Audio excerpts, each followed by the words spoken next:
बंगाल का आंकड़ा जल्दी से दिखा दीजिए, एक ही साथ दोनों पर जवाब दीजिएगा। पश्चिम बंगाल में इंडिया गठबंधन को काफी सीटें 24 सीटें आती हुई दिखाई दे रही हैं। पिछली बार टीएमसी को आई थी 22 सीटें, कांग्रेस को 2 और भारतीय जनता पार्टी को 18 सीटें। तो एनडीए यहां पर 18 पर बरकरार दिख रहा है, लेकिन 24 सीटें टीएमसी कांग्रेस।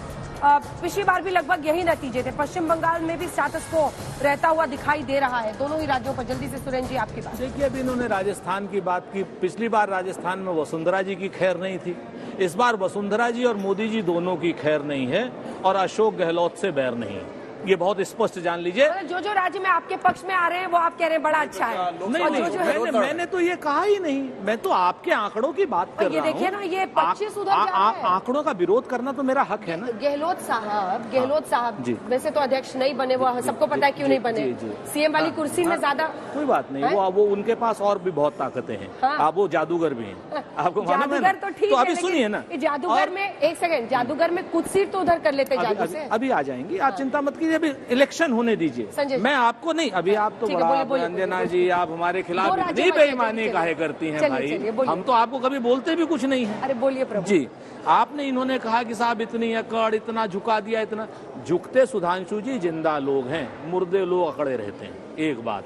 दूसरी बात जो आपने कहा कि अपने मर्ज कर दिया, तो मर्ज और डीएनए आप लोग चेंज करते हो। हिंदू महासभा से जनसंघ, जनसंघ से जनता पार्टी में मर्ज कर जाते हो सिर्फ सत्ता के लिए, उसके बाद फिर उदय करते हो भारतीय जनता पार्टी का। तो डीएनए अपना चेंज करने वाले लोग हमें राय न दे कि हमने अपने गठबंधन का नाम ही बदला है। आपने तो पार्टियां तक बदल दी, विचारधारा तक बदल दी, जनता पार्टी में शामिल हो गए। क्या आप बात करोगे डीएनए वाली बात? अब एक लाइन बोल दूं। हाँ, ये तो वो पार्टी है। सुनिए, वर्ड ऑफ द डे बन गया है। सुनिए, इन्होंने क्या कहा कि अब पार्टी बदल दी। आप तो वो है Congress R, Congress S, Congress O, Congress U, Congress मैं, कांग्रेस तू, कांग्रेस आई, कांग्रेस गई। आज शरद पवार कांग्रेस, तृणमूल कांग्रेस, वाईएसआर कांग्रेस। अरे जनाब, आप बदलने छोड़िए, आपकी तो पूरी फितरत ही इधर छिन्न भिन्न हो जाती है। पश्चिम बंगाल के बाद हम जल्दी से आपको दिखा देते हैं पंजाब के आंकड़े, और संजय जी आपसे शुरू करते हैं, वरना आपको मौका नहीं मिलेगा इन दोनों के बीच में। पंजाब के आंकड़े क्या कहते हैं? अगर आज हो चुनाव तो पंजाब की स्थिति क्या रहेगी? 12 सीटें इंडिया गठबंधन को, आम आदमी पार्टी इस वक्त उस तरफ है, और वहीं एनडीए को 1 सीट। आपको याद दिला दे, पिछली बार कांग्रेस को पंजाब में आई थी 8 सीटें, आम आदमी पार्टी को 1 सीट, श्रोमणी अकाली दल को 2 सीट, बीजेपी को 2 सीट। ऐसे में इस बार पलड़ा पूरी तरह से इंडिया की तरफ दिखाई दे रहा है।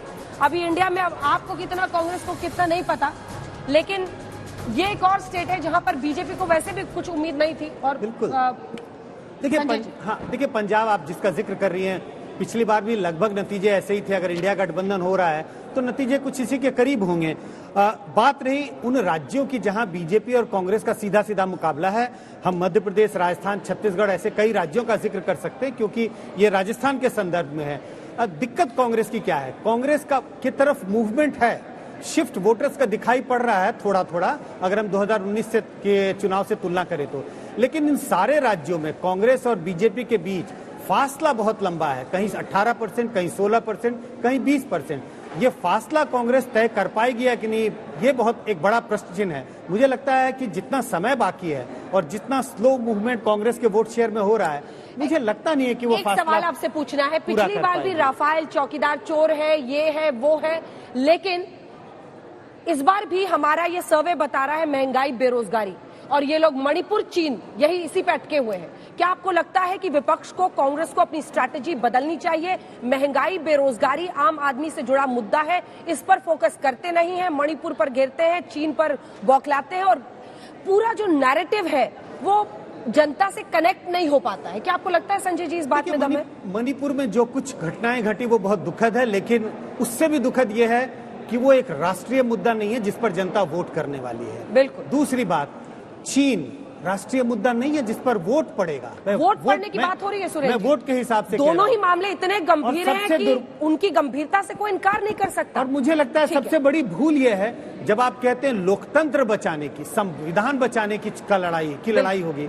इस पर तो और भी वोट नहीं पड़ेगा, क्योंकि संविधान बचाना, लोकतंत्र बचाना, ये बड़ा ही एक एकेडमिक भाषा है। आपकी बात बहुत कड़वी लगेगी, ये बहुत एकेडमिक भाषा है। ये जनता आपके राहुल जी कैम्ब्रिज में जाके बताते हैं कि लोकतंत्र खतरे में है। लोकतंत्र, वही लोकतंत्र खत्म हो गया। कर्नाटक में लोकतंत्र में खिलाता है। हाँ, छोटा छोटा रिस्पॉन्स। हम बड़े छोटा सा करेंगे। हम कहते हैं ना कि करते भी चलो, बढ़ते भी चलो, बाजू भी बहुत हैं, सर भी बहुत, और चलते ही चलो कि अब डेरे मंजिल पे ही डाले जाएंगे। महंगाई भी हमारे लिए मुद्दा है, हम उसी पे बात करेंगे, चिंता मत कीजिए। बेरोजगारी भी बड़ा मुद्दा है।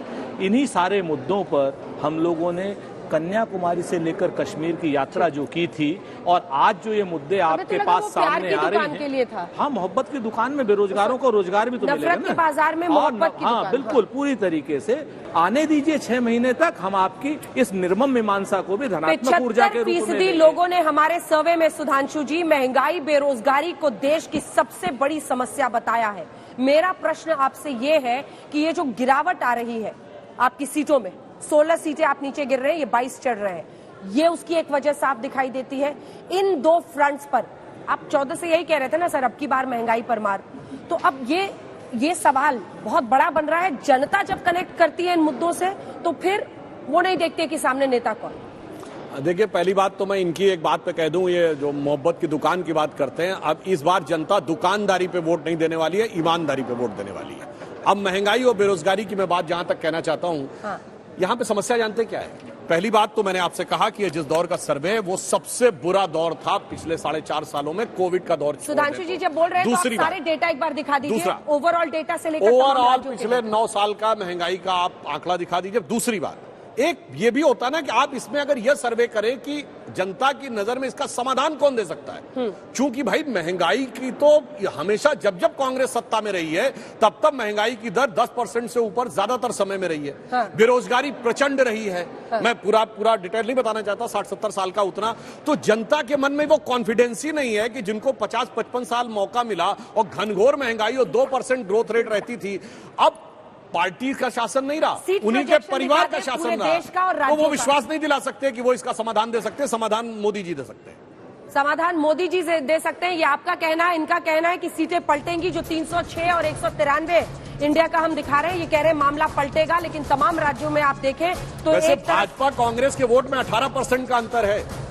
अगर आप 2% भी चेंज माने तो भी ये कैसे कह रहे हैं पलटेंगे? दुगने वोट परसेंट। भाई अंजना जी, भाजपा और उसमें तो है, हमने मान लिया।